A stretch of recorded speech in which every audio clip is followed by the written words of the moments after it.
I was only employed in the office of the Deputy President for 8 months.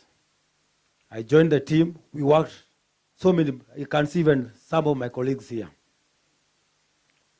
And when the impeachment motion was brought, we worked with His Excellency both in Parliament. I still recall, like it's yesterday, at the Senate.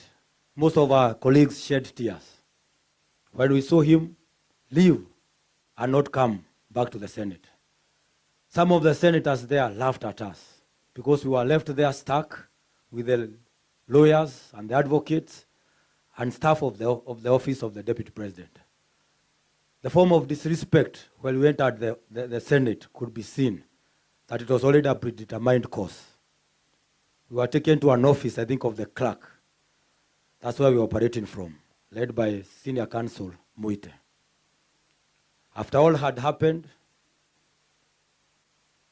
we went back to the office, and from then we started being looked at as if we were strangers. We were not requested. We were told to hand in over our badges immediately.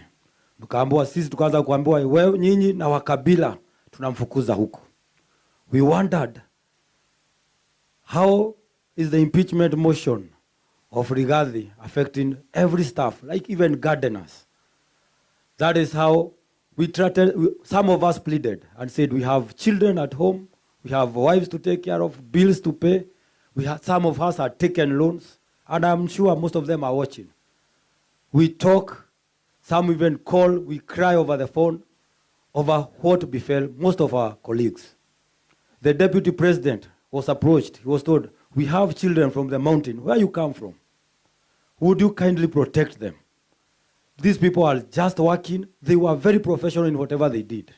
We were told, mtu yoyote alikuwa katika ofisi ya Rigathi, muko na siku 20 za kuwa mmetoka. To put salt on injury, they put our names on the newspapers. My own daughter saw my name on the newspaper. People who had their jobs had been stopped. Many breadwinners went home with nothing. I am telling you, if this man was a Mr. Yes sir, we will still be in office. Sisi wote tungekuwa ofisi. But he stood for the people, especially of the mountain. And I ask, especially the people from our home, kindly wipe the tears of this man.